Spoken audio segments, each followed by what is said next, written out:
வந்துட்டேன்னு சொல்லு, திரும்ப வந்துட்டேன்னு சொல்லு. 10 நாளைக்கு முன்னாடி எப்படி போனனோ அதை விட மாசா கிளாஸா உங்களுக்காக மறுபடியும் வந்திருக்கேன். இதெல்லாம் யாரா உன்கிட்ட கேட்டா? யாரா நீ? இன்னைக்கு அச்சூசி ஆக்ஷன்ல இந்த ஒரு வார காலமா அத்தனை சம்பவங்கள் நடந்திருக்கு. அது எல்லாத்தையுமே தேடி தேடி பொறுக்கி பொறுக்கி உங்களுக்காக வச்சிருக்கேன். அது எல்லாத்துக்கும் தான் ரியாக்ட் பண்ண போறோம். வாங்க வீடியோக்குள்ள போலாம். நீ வந்தா கொலை பண்ணிடுவேன் உன்னைய.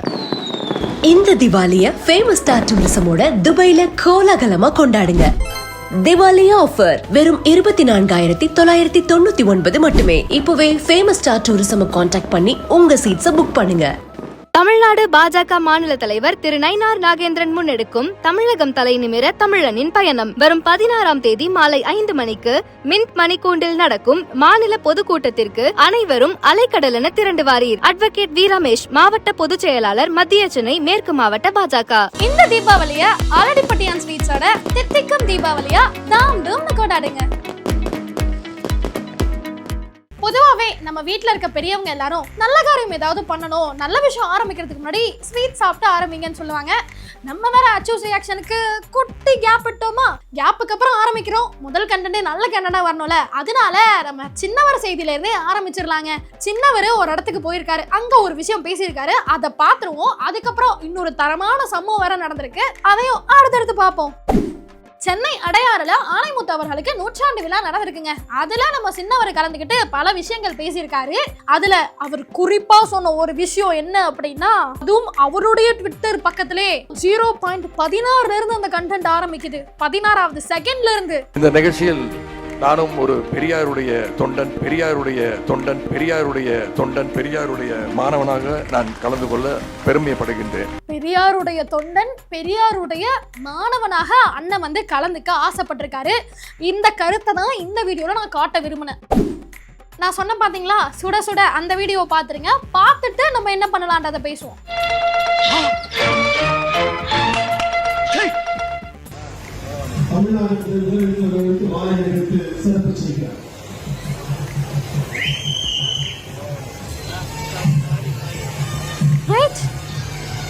சின்னவர் தடுக்க கூட இல்ல. நீங்களே இந்த வீடியோ பார்த்திருப்பீங்க. அதாவது திண்டுக்கல் மாவட்டத்துல நலத்திட்டம் வழங்கும் விழா நடந்திருக்குங்க. அந்த விழாவுக்கு திமுக சேர்ந்த நிர்வாகிகள், எம்எல்ஏக்கள், எம்பிக்கள் எல்லாருமே வந்து கலந்துருக்காங்க. அது போக பொதுமக்களுமே வந்திருக்காங்க. அந்த நிகழ்ச்சிக்கு சிறப்பு விருந்தினரா நம்முடைய துணை முதல்வர் மாண்புமிகு சின்னவர் அவர்கள் போயிருக்காரு.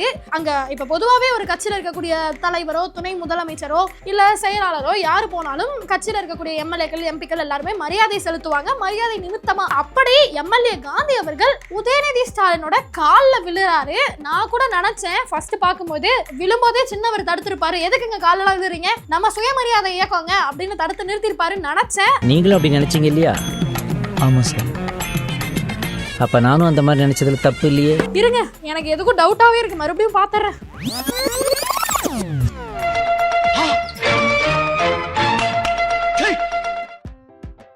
நான் மறுபடியும் பார்த்தேன். இவர் நினைச்சிருந்தாரு அப்படின்னா, இவர் மாலை போட்டுட்டு கீழே குனிய போறாரு நினைச்சிருந்தாருன்னா சின்னவர் இப்படியே தடுத்திருக்கலாம். நான் நினைச்சா பண்ணலாம், ஆனா பண்ண மாட்டேன். கீழே வரைக்கும் போறாரு. அதுக்கப்புறமா தான் சின்னவர் ஸ்டாப் பண்றாரு. நான் முதல்ல ஒரு வீடியோ கிளிப் காட்டினேன்ல, நான் வந்து பெரியாரோட மாணவன், பெரியாரோட பேரன், பெரியாரோட கொள்கைகளை பின்பற்றுறவன், அப்படி இப்படின்னு பேசுறாருல. பெரியார் ஒரு விஷயம் முதல்ல என்ன சொல்லியிருக்காரு, சுயமரியாதை ரொம்ப ரொம்ப முக்கியம், எவன் காலையும் யாரும் விழக்கூடாது அப்படின்னு சொல்லியிருக்காருல.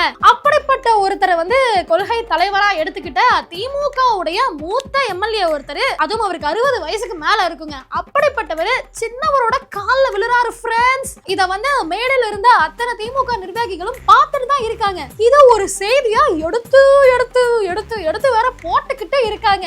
மறுவது தெரியாத போயினா இருக்கா, பெரியவங்கள பார்த்தா வணக்கம் சொல்லணும்ங்கற பழக்கம் கிடையாதுடா உனக்கு.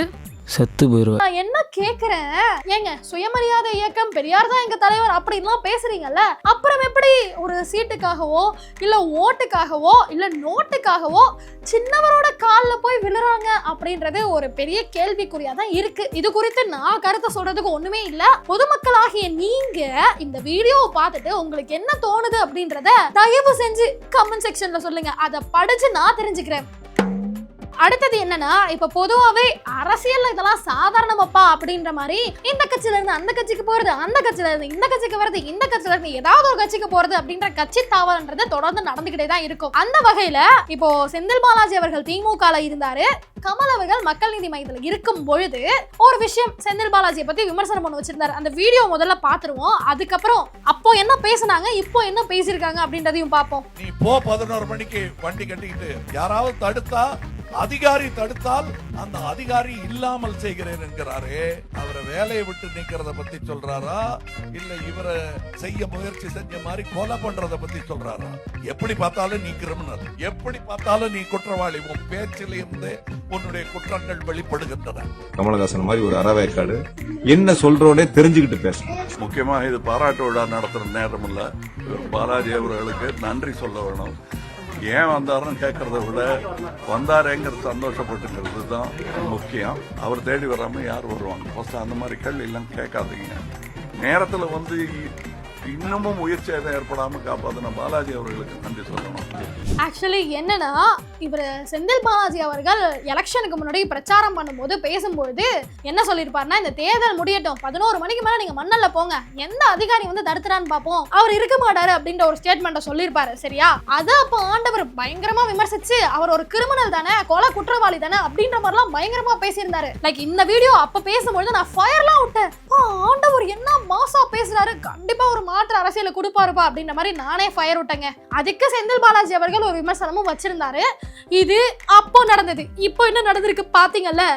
ஆண்டவரே, கரூர் சம்பவத்துக்கு செந்தில் பாலாஜி எப்படி திட்டமிட்டு வந்தாரு, அப்போ அவர் தான் பிளான் பண்ணாரா அப்படின்ற பல குற்றச்சாட்டுகள் அவர் மேல வச்சிருந்தாங்க.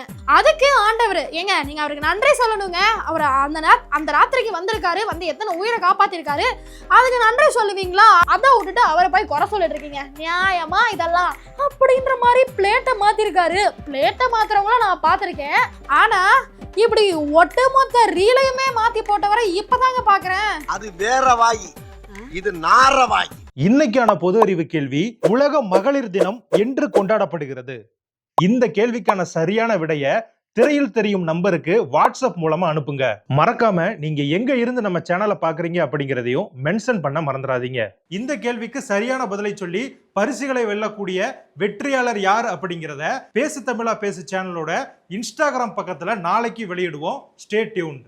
அடுத்தது, இப்போ பல விஷயங்களை வந்து திராவிட மொழியில மாத்திட்டு இருக்காங்க. அதாவது கிட்னி திருட்டு அப்படின்னு நடந்துச்சுன்னா கிட்னி முறைகேடுன்னு சொல்லுங்க, திருட்டுன்னு சொல்லாதீங்க. இப்ப தாலி இருக்கிறான்னா தாலி இருக்கிறான்னு சொல்லாதீங்க, பிறர் நகை சேமிப்பாளன்னு சொல்லுங்க. அந்த மாதிரி பல வார்த்தைகளை வந்து திராவிட மொழிக்கு மொழிபெயர்த்திருக்காங்க. அப்படிதான் இப்போ ஒரு வார்த்தையை மொழிபெயர்த்திருக்காங்க. அது என்னன்றதை பாத்துருவோம். நோயாளிகள் இனி மருத்துவ பயனாளிகள் என அழைக்கப்படுவார்கள் என தமிழக அரசு அரசாணை வெளியிட்டிருக்கிறது.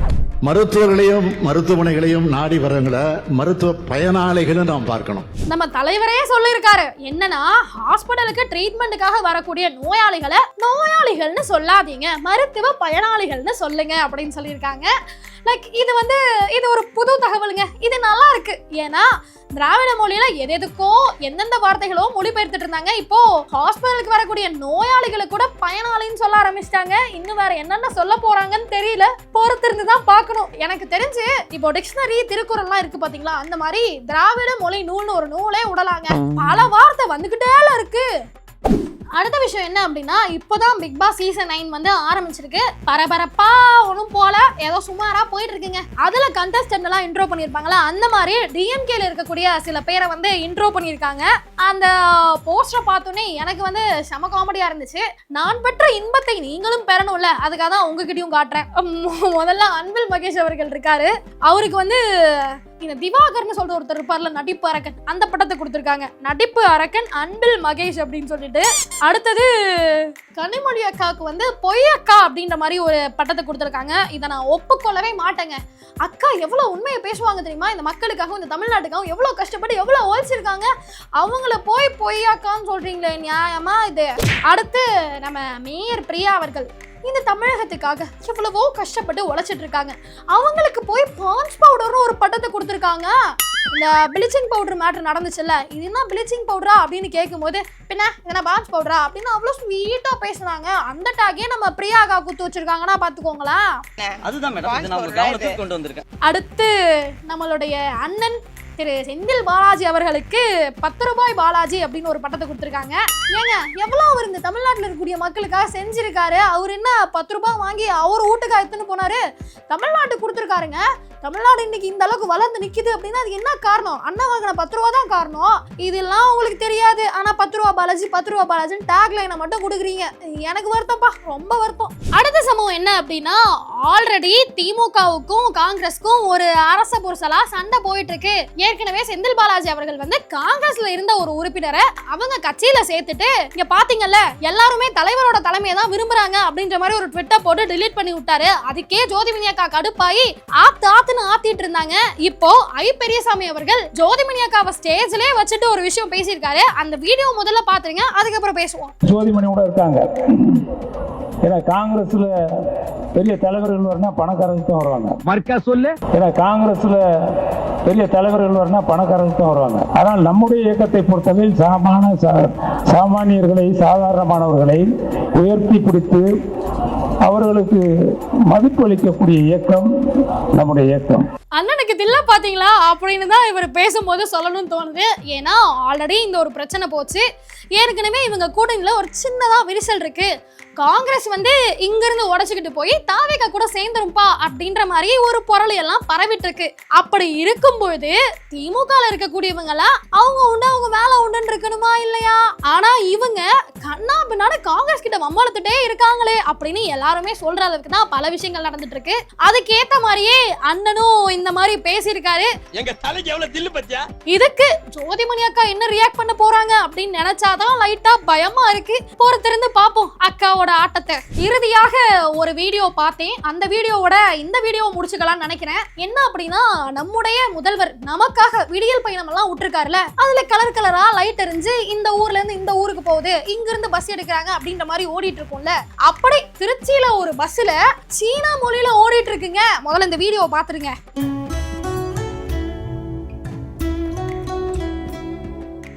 நான் கூட இந்த வீடியோ முதல்ல பார்க்கும்போது நம்ம தலைவர் ஓட்ட பஸ்ஸே சீனாலாம் ஓடுது பாத்துக்கோங்களேன், நம்ம தலைவரோட பவரை அப்படின்னு தான் நினைச்சேன். விலாவரியா ஆராய்ச்சி பார்க்கும்போது தான் தெரியுது திருச்சியில ஓடுற பஸ்ல சீன மொழியில ஓடிட்டு இருக்குங்க. சரி என்ன பண்றது, நம்ம மக்கள் எல்லாம் அந்த அளவுக்கு பல மொழிகளையும் கத்துக்களை தேர்ந்திருக்காங்கல்ல. ஏன் மோடி தர்மரே சீனாக்கு போய் பல விஷயம் கத்து கொடுத்திருக்காரு. அதனால சைனீஸ் தெரியும்ன்றதுக்காக எங்க தலைவர் இந்த மாதிரி விட்டுருப்பாரு போல் இருக்கு. இதெல்லாம் ஒரு காரணம்னு அவரை குறை சொன்னீங்கன்னா எப்படிங்க? சோ இந்த வாரம் நடந்த சில சம்பவங்களை கலெக்டிவா அச்சூஸ் ரியாக்ஷன்ல உங்களுக்காக ரியாக்ட் பண்ணிருக்கேன். சோ இந்த மாதிரி வேற எந்த இன்சிடென்ட் ரியாக்ட் பண்ணலாம், இல்ல வேற யாரையாவது பத்தி ரியாக்ட் பண்ணா நல்லா இருக்குங்க அப்படின்னு நீங்க ஏதாவது நினைச்சிருந்தீங்க அப்படின்னா மறக்காம உங்களுடைய கருத்துக்களை கமெண்ட் செக்ஷன்ல சொல்லிடுங்க. சோ அதே போக இந்த வீடியோ உங்களுக்கு பிடிச்சிருந்துச்சு அப்படின்னா இந்த வீடியோவை லைக் பண்ணுங்க. மறக்காம உங்க குடும்பத்தினருக்கும் உங்க உறவுகளுக்கும் ஷேர் பண்ணி விட்டுருங்க. வரட்டாமாமே.